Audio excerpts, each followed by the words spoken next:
Well, I feel bad about that. Hopefully we didn't make him late for his meeting. We did go a little long there. A little over? But we got literally every single question in. I'm sure the passive tree will receive massive renovations all through early access. Like, I just have no doubt of that. So one thing I should mention about that is that it does allow you to overcap your life by double. Pointed out. Massive deal. Yeah, Mark actually mentioned that I forgot to mention that upside in the thing. You probably assume that this video was ready like a week ago. Well, let me tell you, we were rendering it out the night before. There are a lot of things about that video that I certainly would have wanted to improve, and the monkey running off into the tree was definitely on the list, okay? You know, I'm going to ask, can we hope maybe Blight can come to Path of Exile 2 at some point here? Druid sort of has three primary forms. Don't know whether Rishi will be unhappy about me spoiling the exact inner workings of this. Our numbers don't scale as fast as some games do. It means that we're not going to have to be worrying about trillions of damage or anything like that.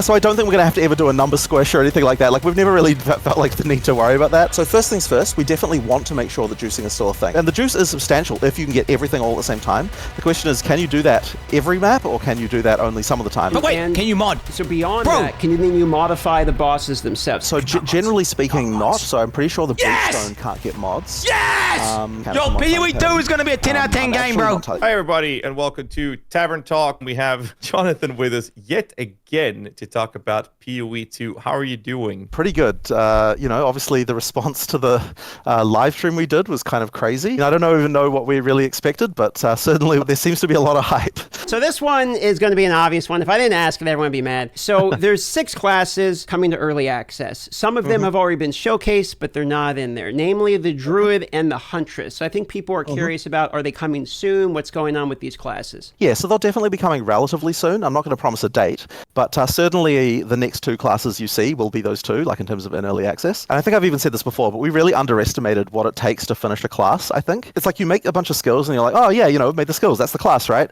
But in PoE it really isn't, because you need to make sure they can all be supported well, you need to make sure there's uniques that support it, that there's passive tree stuff that supports it. It's like a whole thing of like getting all that stuff into a good state. It's like plus also the skills, plus also thinking about all the stuff that can happen with other classes and like how does it tie in with all the mechanics. Like, it's just a Goliath task. So I think the Huntress and the Druid are not far away. The Druid, we still have one form that we still need to get finished. There's still some more skill work to do there. The Huntress, I think we mostly have like working prototypes that we're happy with for most of the skills, but like there's still a little bit more to do. But yeah, it's just all that other sort of finishing work around like tying it into all the other systems, making sure everything's good, that we need to get done. And it won't take us too long, but at some point we just had to say like, hey, can we really do this for early access with all the other stuff that we're doing? And we just felt like we couldn't. So, we decided to cut for now. Could you give us a number? How many forms are we talking about? So there's three primary forms for the Druid, but there's a couple of other like random shapeshifts around. I mean, you actually saw one of them, right? There's the shapeshift on the Ascendancy, the demon form. So there's a few other things, bits and pieces like that around the place. But the Druid sort of has 3 primary forms. The one that no, maybe I'm not going to spoil it actually. Yeah, I'm not going to say anything about it. Go on, spoil it. So this is probably a good time to ask this thing, because you're talking about the additional classes here. Does that mean we can basically expect changes to the passive skill tree? Because obviously there's the 6 starting nodes now, so when you add the other classes, there's going to be new branches, I'm assuming, added for each one of these classes at this point, or were they going to double down on previous ones? I'm sure the passive tree will receive massive renovations all through early access. Like, I just have no doubt of that. Until you really play it like properly, you just don't even know what's missing. One other thing I might mention, just because I don't know if it's like hugely well known, the starting area of the tree for each class actually changes. There's actually 3 variants. So effectively, we actually did this first when we were playing the Witch and the Sorceress. So effectively, if you're a Witch, you get one variant of the starting area, and if you're a Sorceress, you get another variant. And then if you're neither of those 2 classes, then there's a 3rd variant that can go there, so that all the other classes, when they go there, they get slightly different stats again. The reason for that is because there's this problem that you have with where players, when they see a node that's got multiple things on it and one of the things does not affect them, people just really don't want to allocate a node like that, even if the values on it are the same as what they otherwise would have gotten. So when we first did this, when we had one variant for everyone, the Witch Sorceress nodes were like plus 8% or whatever minion and spell damage, right? And we found that Sorceresses, even though a Sorceress would otherwise get just 8% spell damage, Sorceresses would just not take like that because it's got this minion thing on it and they don't want that. So by having the trees be separate, it just sort of prevents that problem immediately. When we realized that we could swap those two out, we're like, well, hang on, we might as well have a third variant as well for other players, because that will mean that there are some times when we have like balance things that are a bit annoying, where like we can't make a node for a class in the starting area as good as we want, because that would mean that other classes would all be incentivized to go there and take it because it's like too powerful, if you know what I mean. So effectively with that, we can like balance the because it's relatively close to get to the adjacent classes area. So effectively, you can sort of just balance that so that it like kind of works a little bit better. Can you explain how deaths in map work? Because there's been some confusion on why 6 portals. If you die, you can't go back in, as well as experience penalty still being a thing. So we'll start with those two. Yeah, so basically, when you die in a map, you can't resurrect. We discussed this quite a lot, right? Because we were like, we've got 6 portals, we could have it so that you can revive 6 times like you did in PoE 1. But the thing we were really worried about is just compromising the combat. I mean, obviously, there's a limited level of cheese, but it's still cheese on the boss as far as we were concerned. So the reason for 6 portals is it's still important that you're able to pull out 6 inventories worth of items from a map if you're by yourself, like you still want to be able to do that. And yet we also don't want to make it just one portal with unlimited uses, because once again, that limitation on like the amount of stuff you can pull out of a map, I think is also kind of one of those things that's important. And there's also a slightly more mundane reason, which like seems a bit silly, but all the map devices that we've already sold, those are microtransactions that we need to support going forward in the store, and all of those have 6 portals. We can't really change that, so that's kind of just like one of those things that we just kind of have to maintain backwards compatibility for that reason. At the end of the day, the main thing that won out as far as is we just don't want to compromise the combat. We want to make sure that if you're going to kill a boss, it has to be like one life. You have to survive it. You actually have to properly kill it. What about experience penalty when dying? That's actually a very good question. It's still there right now, but it's not something I've like thought about honestly for like a little while now. So it's probably good that I have another conversation with Mark about it just to see whether we still need it. So we removed it from the campaign. The reason why I think I would still like it is because it's not really at the beginning of maps, but as you get towards the race towards 100, having death like set you back so that you have to actually build somewhat defensively when you're like racing for 100, I think is kind of important. But I suppose the question is like, it may not be as necessary when you're talking early maps, right? Like it's really that from like 90 to 100 where it kind of starts to matter that the death penalty is there as a thing. So we could theoretically think about like, basically what I'm saying with that is like we could fiddle around with the equation for it a little bit. But yeah, the purpose of it really is to make sure that as you're coming towards the end, as you're getting to level 100, that like a mistake actually costs you something rather than just being like a nothing in the road in order for that race to 100 to actually be meaningful. Because, like if you can just grind your face into the wall and still not lose any experience and just like die, it's like you get to 100 but you died like 2,000 times. It's like, well, did you really achieve the same thing as the guy who didn't die at all? So, that's kind of the reason why it exists. What happens when you're going in a party play in maps, and what happens to the loot there in the loot split between the parties, as well as what happens if X player dies? So number one, we have changed how the loot scaling works for party members. If you're talking about currency, right, obviously you want double the amount of currency. We've got 2 players because all players want to take currency. But this is also true for things like rings and amulets, because rings and amulets aren't kind of like specific to any one person, right? Like obviously the mods can make them that way, but everyone wants a ring, everyone wants an amulet if one drops. So effectively we also do plus 100% for things like that as well. But if you're talking about armors, well, there are 6 different armor types. And so if you look on average, you only need to increase the number of armors by 50% in order to be able to, wait, is it even 50%? It might be. I might be doing the math wrong here, but effectively there's an amount of armor increase that you need in order to kind of on average make it so that everyone's still getting the stuff they want, because certain players only want certain armor parts of the pie, right? For weapon types, there's even more weapon types, so the chance that 2 players are actually using the same weapon type is generally much lower. So effectively what that means is that we can not increase weapons by the same amount that we increase other stuff. So what that means is that the sum total of all of that means that the stuff on the ground from each player increases by some number like 28% if you actually look at it in raw drops, but the actual what makes up that 28% is like way more of the stuff you actually want and not as much of the garbage that you don't want. I guess it just goes to the general philosophy that we have of we're trying to not drop as many things, but make sure the things we do drop are more important and better as you go up. So that's kind of like the as I said, just part of that philosophy there. Let's say you're 2 players playing and 1 player dies. I'm pretty sure the rules for this are basically the same as what they were in PoE 1. Basically, if you've got temporary allocation on, then the allocation will disappear and then the loot will just become allocated to be free for all once the timer expires. Definitely should make it free for all once you die, even if it's permanent, I assume. I don't know if we've actually done that. It does work that way? In that case, it'll just work then. So it's just the same as in PoE 1 in this regard. Last one has to do with trials. Now, we've only seen Sanctum and Ultimatum version. The questions are, what happens if 1 player dies, if 2 players goes in, And the other one is the reward system there as well, I guess. Generally speaking, of course, when we're doing things like this, when you're paying party play with a thing like Sanctum, to be technical, the map owner, but effectively the person who paid the cost, the person who put the key in, they're the person who kind of gets like the progress. So they usually get to be the one who decides what actions to take and what rooms to go to. I believe though that if you want to go through and ascend, that there are like you can both do the ascendancy, but I believe that the items that come from like key, the chests and stuff like that, they belong to the person who paid the cost of the coin that they used to enter, as my understanding of that. I could be wrong about this, but I think that's correct. I'm sorry about this. I don't have like completely clear information about some of that stuff. That's one of those things that Mark tends to be often addressing. Since we're talking about loot, there is one question that people had related to loot due to some early access footage we've seen where there's like tier 1, tier 2, tier 3 advanced gear, etc. So I was hoping you could break down what that's referencing. Yeah, so effectively, when you get Magic Find gear, so like increased chance of rarity,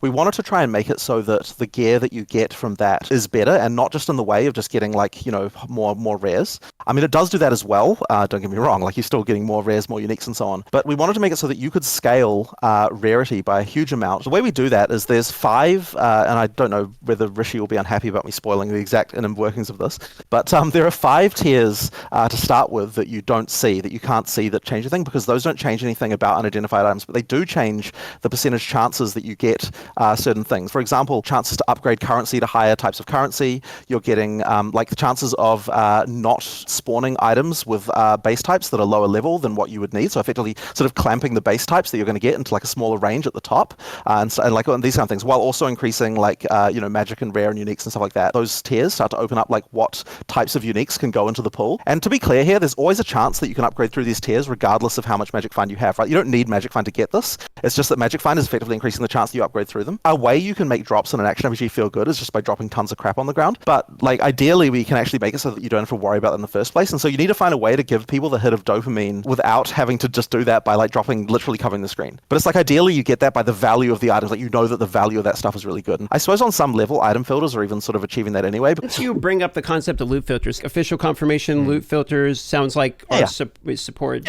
Yeah. So they're supported in exactly the same way they were in PoE 1. There's no reason for us to drop support for something like that. Like a lot of people have filters that like highlight certain things that might be good for various reasons. But we try to keep things like relatively visually clean, and also we don't want to try to make too many value judgments for the player about what is important or not. So therefore we try to like not do too much of that stuff. But obviously players come up with their own schemes for what they think is important. It seems like there's been more and more an emphasis on exploration and world building. We really want to make sure that we're doing better than what we had in PoE 1 with regard to story. Like a lot of people get through PoE 1 and they never even realize what it is, like what the story even was. There was kind of a moment when we realized that people actually didn't realize how much content there was in the game. People would like walk past things, they wouldn't know that maps contain stuff. There is stuff out there for them to find. They're just not actually finding it. They don't know that it's there. So the icon on the map thing was just like a really good step towards actually making it so that you realize, oh, you know what? This is actually a game where if I explore, I will be rewarded. And there's been quite a lot of other things like that we've done as well, like tweak the random level generator to make it so that you've got things like where when you come to dead ends, we try to make sure that there's stuff in dead ends for you to find. Every area we try to have like 2, in some cases there might even be 3, like sort of just like handmade like little things you can find. One of the things that I'm keen to do is to have a larger pool of these kinds of things in the game. You just want so like every time you go through the campaign, you just get a feeling of like, oh, there's stuff here I haven't noticed before, there's stuff there I haven't like just little things. And I think those little things really contribute. So I think that feeling of just like just finding random stuff is really important, and we want to do that as much as we can. PoE 2 is focused a lot on new player experience, eliminating a lot of requirements for going to third-party tools or third-party sites. And a commonly asked question is that if we're going to be able to search and look up, say, monsters and their abilities in-game, sort of like a Necronomicon or Wiki in-game. This is something that I'd be super keen to do, especially because some of the monster models are so awesome. You don't really get to appreciate them from game camera perspective. Like every weekend, my friends come over and I like to show them like, hey, here's what we've been doing on PoE 2 recently. But the thing is, I've got the tools. I can like open up what's called the asset viewer and like, hey, look at this cool monster, and like show them close up and like, hey, look at, and there's also the funny things. Like the animators make all these idle animations for the monsters that you basically never see, because obviously you never see a monster not attacking you. So one day, and we don't have this in the game right now, but one day I am very keen to make an actual sort of bestiary of like, here's all the monsters in the game, but like we can actually see the model and like appreciate it a little bit, and that would be a great opportunity to be able to show various abilities and things like that. It would be sort of handy, I think, for people who are wanting to play Spectres and, to be able to have a big list of all that stuff. So I think that would be a really cool thing to do one day. Speaking of animations, I'm going to go off script here from our list already and ask you about the cinematic, because it's kind of the first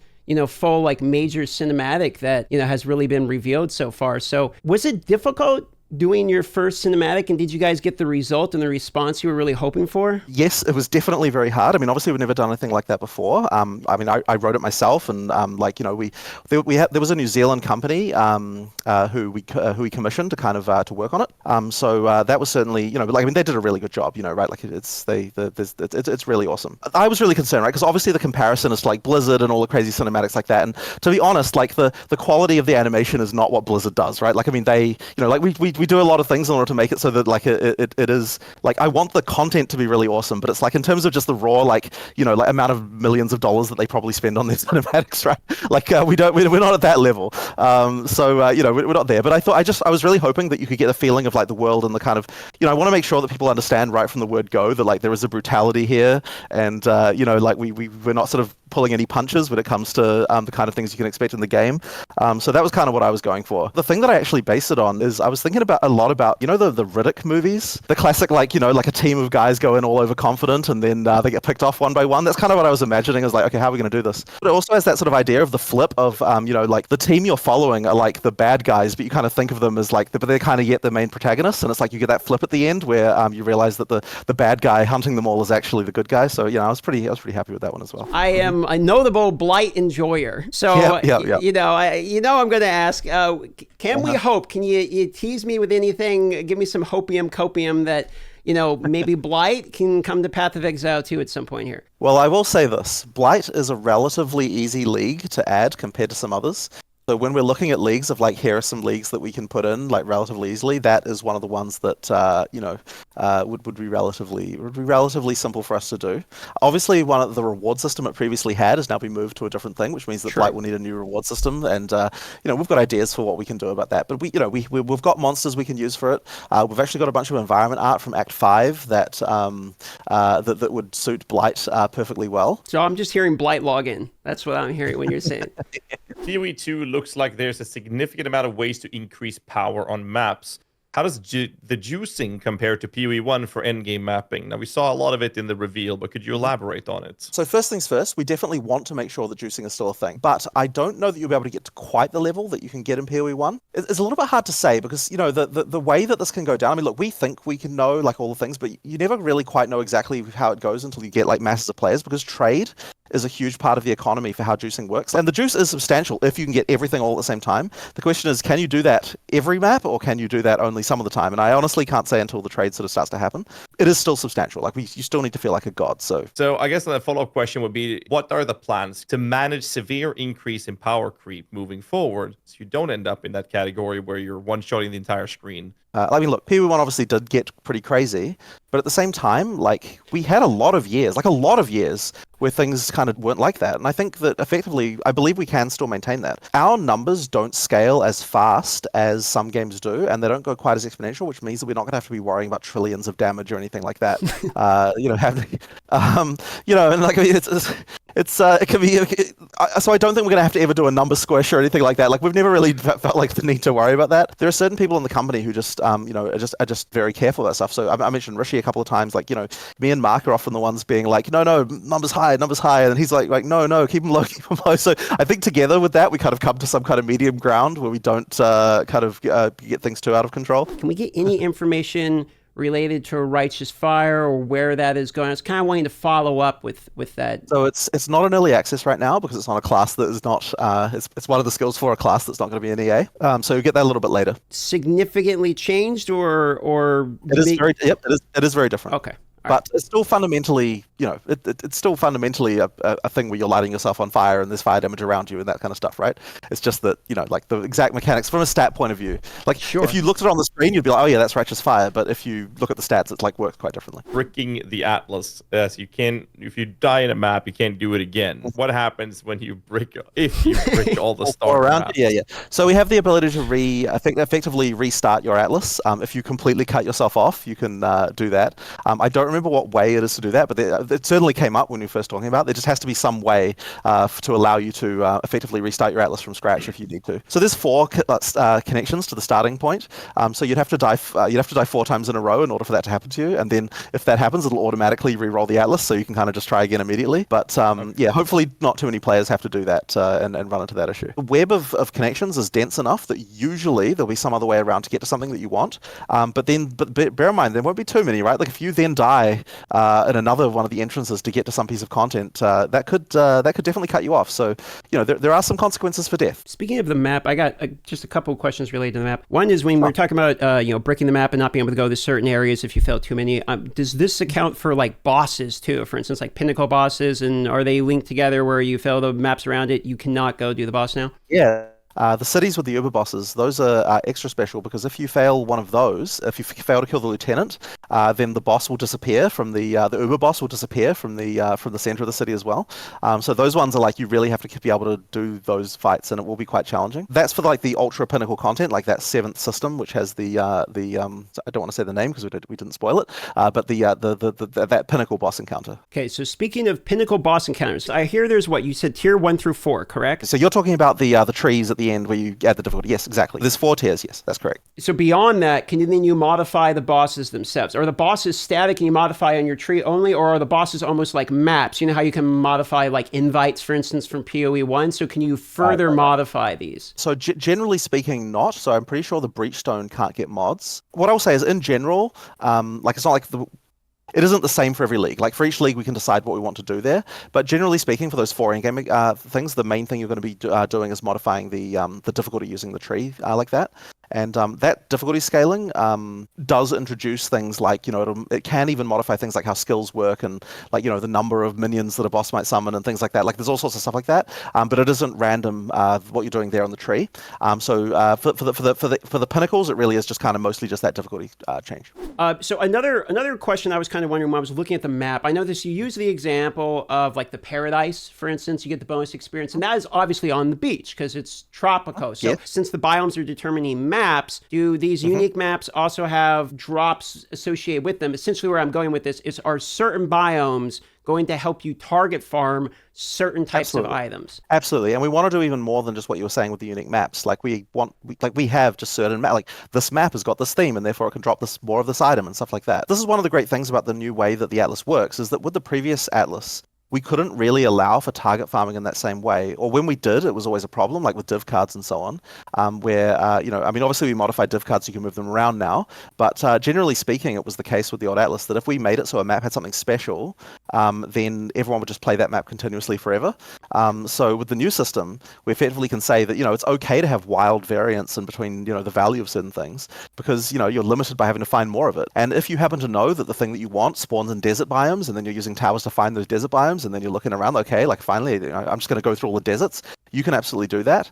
In the case of Untainted Paradise, that one requires being on the border of the water and a forest. So only forests next to ocean, I believe, will cause that map to spawn. And then we can do other things like that as well. Like we can have special spawn conditions about when you get this and this, that's when this can spawn. If players learn these things, then they can know what to look for when they're exploring the map. So does that mean each person has a completely random different starting point? Like, for instance, maybe I'm more prone to find Tainted Paradise, sooner than a different person? It is certainly true that you can roll well on certain things. Like, there's nothing limiting the fact that you could find 5 Untainted Paradises near where you started and another person couldn't, right? But I think the law of averages will just mean that in general, it kind of ends up averaging out to the same kind of thing. Sure. It is an interesting point that you make about racing, because it does mean that if you're looking about the race to 100, it is possible for one person to get luckier than the other as far as what maps spawn for them. But then by the same token, it's possible for someone to get lucky on what items drop for them or some other one of a million things. So the longer you play effectively, the more the law of averages happens and the more kind of it just comes down to play skill rather than randomness. Ultimately, everyone gets a different experience there. Gym quality is obviously a thing. We have like Gym Lean Legionnaire, for instance, showing you a plus 12 the quality. Obviously, it's scale, not support, was a difference made. How do you actually do that? I didn't see any gym colors anywhere. So I'm curious to know what's going on with gym quality and the impact that you're hoping gym quality will have in the game. Yeah, so effectively effectively what we've done is we made gem quality a late game thing, because so it's kind of an end game that you get it. It's not restricted to any one system or anything like that, but it's just something that starts dropping in end game only. Gem quality was one of those things that I think was a bit overcomplicated, or like there was things where like we want to try and do a little bit better when it comes to like what stats we're choosing to scale, to make that a little bit more fun. It's nice to have another kind of grind that's like just to perfect the gem. And there's even a few other things like that of like perfecting your gems. There's one other one, but I don't know whether it got in or not. So maybe I shouldn't mention it. You need to have like quite a few different systems at the end where it's like, okay, you can just eke out another 20%. You can eke out another 20% with this. You can eke out another 20% of that, right? There's the role of fusing orbs, which that was the thing. I don't know whether it's in or not, so I'll just leave that as a cliffhanger there. There was one other skill gem that we saw teased one time and then wasn't talked about again, which was mounts in particular. Also is going to the Ranger, right? We saw the Ranger, but two questions here, which is, are there more than just the Roa mount, and are mounts more than just Ranger? Can I be expected to be a Titan double fisting two-handed maces swinging off the back of a Roa? Unfortunately not. The bonus that it gives is the ability to fire without slowing down. So only like arrow skills are ones you can actually fire off the back of a rower. So anyone else could ride it, but it's not going to give you any advantage to do so because it's just like the main thing you're getting is the ability not to slow down with arrows. So it's not like some larger system really. It's just like a thing we made for that, and we just thought it was cool. Now I think it'll be cool later to do more mounts for more things. Like I'm sure there's ideas that you could have that would be cool. But for at least for the time being, that's the mount that we've got. Now I think you alluded to this earlier, but just to further clarify, Atlas progression can be done in a group as well as ascendancies. Can you do those in a group? So when you go to do the ultimatum, etc., you can. Yeah, so everyone will be able to ascend. Everyone will be able to ascend if you go in a party. For the Atlas, the Atlas state is only one. Like it's one person's state, but obviously everyone's getting rewards and so on from that. But but in terms of actually exploration, only one person is getting that exploration because they've all got separate atlases. The ancestral spirit. The footage shows a monkey who gets summoned. He pounds his chest and he runs into a tree. He just runs away. Yes, I know. And this came up during when we saw that so late as well. So okay, one thing I think you guys should understand is the fact that you probably assume that this video was ready a week ago. Well, let me tell you, we were rendering it out the night before and still freaking working on it, right? So there are a lot of things about that video that I certainly would have wanted to improve. And the monkey running off into the tree was definitely on the list, okay? Well, I'm not so much trying to roast you about the monkey. It's everyone wants to know what the monkey do. There's a monkey, but what does the monkey do? I actually don't know. I would have to ask Mark about that one. He's the one working on that. Fair enough. So there's a monkey. Yeah, I know. But the thing, but it was not lost on me though. That one thing, it came in hot, that presentation. Let me just say that. At the event that you even went to, DM, there was you might have noticed the crafting bench that we still had in that version, and that actually got cut. And so what that was going to be was not only was it a crafting bench, but also it effectively served as your encyclopedia of mods. The problem was that the crafting bench had all sorts of issues, which, I could go into if you want, but but suffice to say the feature got cut. Possible that we might bring something like that back a little bit later. We did a bunch of UI work to kind of get this to be the case. And I do think that it's good to have that stuff in game. It's just that we don't currently have that for mods. We've got this sitting in the wings. We could theoretically bring it back. The problem is a design issue, not a technical issue. It's just we're never happy with how it played. And so, maybe one day we can make a way for it to work. One thing I should mention that maybe wasn't obvious is that anytime something says it grants a skill, that skill is supportable with support gems. So in the presentation, if you saw an ascendancy class and that ascendancy class node says grant skill and then some skill, you can support that skill with sockets on your character. So that time stop, for example, that's a supportable skill. You can put things on that, and stuff like that. So that's actually kind of one of those things that's not entirely obvious from just looking at it. Blood Mage, first two ascendancies, is a negative input for the class. So I was curious about the decision making. Right. So okay, well I'll go into the Blood Mage one at least. So one thing I should mention about that is that it does allow you to overcap your life by double, which is something that I didn't mention in the video, but it's kind of important, right? So effectively, if you're picking up those orbs, then you can get to double the amount of life that you normally have. So Mark actually pointed out. Massive deal. Yeah, Mark actually mentioned that I forgot to mention that upside in the thing.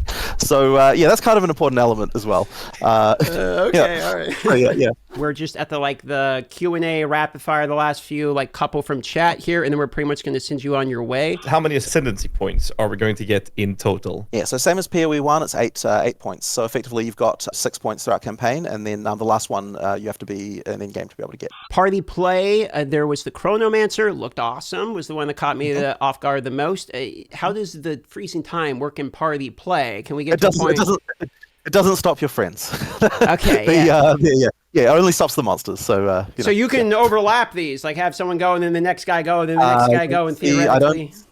I don't see why not. That would work. There you go. I know you love this Animate Guardian. Will we see it? Will it work differently? Not an EA, but we'll see. We'll see about that. Actually, no. Okay, there is something. No, you know what? It's not an EA, so I won't talk about it. But there are some other things that kind of take some of the design space of that you'll see later on. I'm just gonna say one word and a question mark, and the word is golems. Not right now, but I am sure we'll come to those in the future. We saw Blood Mage, we saw Infernalist, which seems to be the fire-oriented minion ascendancy. But where's my Necromancer? I won't say exactly what it is, but what I will say is this. One challenge we have with the ascendancies is we don't want it to be that if you're playing a minion character, here's the one ascendancy, right?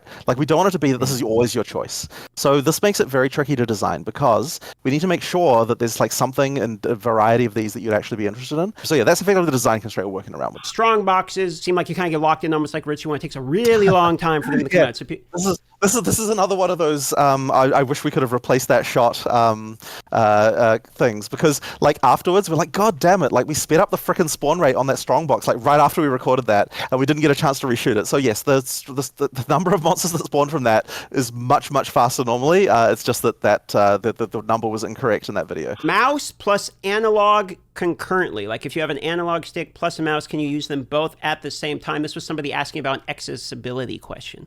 So we plan to have it so that you can swap, so the UI will swap dynamically between the console version and the keyboard version, when you just use each controller. But right now it doesn't do that. We're gonna get to it. We just need to get to it after the start of EA. Mouse and keyboard support for consoles. Not currently there, I believe. It's something that we hadn't really considered until someone asked it very recently. I suppose it could be done. I would have to check in with the console team, but yeah, I don't believe it's there currently. Ignite magnitude. Could you just, in a short term, explain what magnitude refers to? Just a multiplier on Ignite. The bigger the hit, the more Ignite damage you get, and then magnitude effectively allows you to scale the Ignite, just a multiplier. Spin to win. Are we going to see something like a spin to win skill in PoE 2 soon? You will eventually, just unfortunately the exact Cyclone skill of just hold it down forever and just spin forever, we don't have in this version. It is on another class. Modifiers for maps, for instance, reflect, being notable, elemental immunities, things like that, concepts for this for PoE 2? So we do definitely have modifiers that are hard, and look, some modifiers will definitely be something that will be hard on your build. I don't think we've got Reflect. You've got to have certain things that your build can be good or bad against, I believe. One question that came up a few times was related to an import-export, for instance, for skill trees. So for people can effectively copy-paste builds in there. Is this a philosophy you guys are for, against, etc.? So there's a feature that we never actually finished for this. It's in the game client, but I think probably disabled right now. So it's something that we did plan on doing. It's just that the UI for it was kind of crap and we didn't get time to finish it. But effectively, there was going to be a thing where you could make a .build file, which would effectively be like a skill tree layout that you could import. And effectively, it would work kind of like an item filter. We could throw it in a folder, and then the client would pick it up, and then you can select with a drop-down which of the builds you want, and it just shows you the layout, and you can just allocate this point. So we are planning on doing that. We just kind of haven't got around to finishing it yet. So yeah, we'll get to it. Obviously, you have a good product. You've been making a good product for a while, so you're not surprised you have a good product. But what I'm hearing is there's a lot of interest, maybe even more so than you were. Would you say this is accelerating a little bit larger than you guys originally anticipated? So obviously, when we get to full release, right? Obviously, the numbers there are going to be ridiculous because it's free. Anyone can play it. I guess the expectation was that because this was paid entry, and also there's just a general feeling around early access that people have, where it's maybe I'll just wait till the release. There's always this kind of feeling of I'm gonna wait. And I guess my feeling was that because of the fact we had both that and also the fact that it wasn't like you can't get in necessarily for free. I guess I was thinking like we would probably see sort of similar numbers to what we've seen in previous PoE launches, but just the number of people buying packs and so on, I mean, it's looking like it's going to be pretty damn huge. And I mean, look, obviously that was my goal, right? I wanted it to be large, and the part of the whole thing of having so much content in early access is literally to get this result, right? So on some level, I can't be too surprised. But at the same time, there's always those factors of like I was completely certain we were going to smash it out of the park with regard to the full release. I just wasn't certain that we were going to have records on records for concurrency on early access, and so it's looking like we will. That means we have to make sure that our servers are up to the jobs. And it's not really a question of like buy more servers. I mean, we can always do that. Although even that at some level of scale becomes tricky, because you can't just turn up to Amazon and be like, hey, we need 5,000 servers out of nowhere. They're like, there actually is some level of of doing that. So we're doing that, getting you that all organized, but it's also just like the back end, right? Can the back end handle it?